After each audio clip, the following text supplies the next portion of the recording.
آج ہمارے گھروں کا ایک بہت بڑا ایشو ہے کہ ہمارے بچے نماز نہیں پڑھتے، ہمارے بچے نیکی کی طرف نہیں آتے، اور بڑے پریشانیاں ہیں، اور حالات اتنے خراب ہو گئے کہ پریشانیاں بڑھ رہی ہیں۔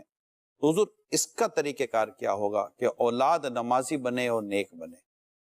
آپ نے ایسا کیا طریقہ کار اختیار کیا اپنی اولاد کے تعلق سے؟ بس یہ کہ ماحول گھر میں ہو نا تو ہی بنتا۔ میرے بڑے بھائی نمازی تھے، امی نمازی تھی، تو گھر میں ہمارے میں نے جب ہوش سنبھالا تو نماز دیکھی، مصلی دیکھا تھا، اور چادر میری امی اوڑھتی تھی اور نماز پڑھتی تھی۔ میرے بڑے بھائی مجھے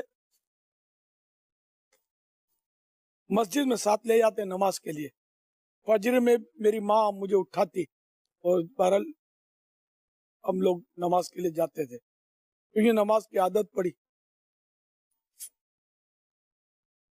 چھوٹا تھا جب سے الحمدللہ عادت پڑی، تو پھر اب وہ نماز اپنی سمجھو گھٹی میں آ گئی ایک طرح سے۔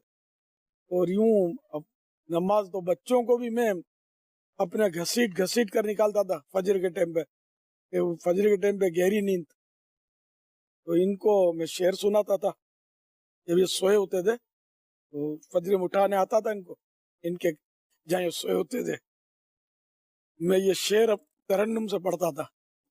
کیوں رضا آج گلی سونی ہے، اٹھ میرے دھوم مچانے والے۔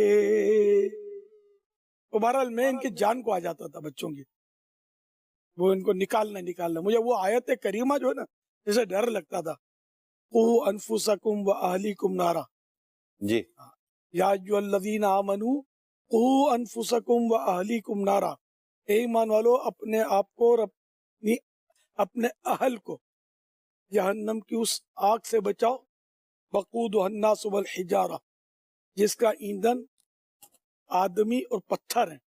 مجھے ڈر لگتا تھا کہ یار میری ذمہ داری ہے کہ بس میں ان کو نمازی بناؤں، میں ان کو نکالوں، تو میں ان کو چین نہیں لینے دیتا، میں نکالتا تھا چوں کر کے۔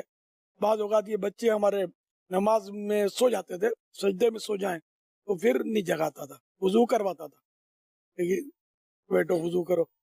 تو آپ اٹھا لیتے تھے لیکن اب نہیں اٹھتے، کیا کریں؟ اب وہ بچے ہیں، اب بیچارے مطلب بیچارے بڑے نہیں اٹھتے، تو بچے بچوں کی نیند تو زیادہ گہری ہوتی ہے۔ حاجی امین سے حضور ایک بار ہم بات کرتے، حاجی امین نے بڑی پیاری بات کی، رکن شورا حاجی امین اتاری، یہ کہہ رہے تھے کہ بچوں کو اٹھانے کے تعلق سے کہ اگر خدا نہ خواستہ گھر میں آگ لگ جائے اور آپ گھر سے باہر نکلنے لگے سامان وغیرہ لے کر، اور بچوں کو اٹھائیں کہ آگ لگ گئی اور بچے نہ اٹھیں،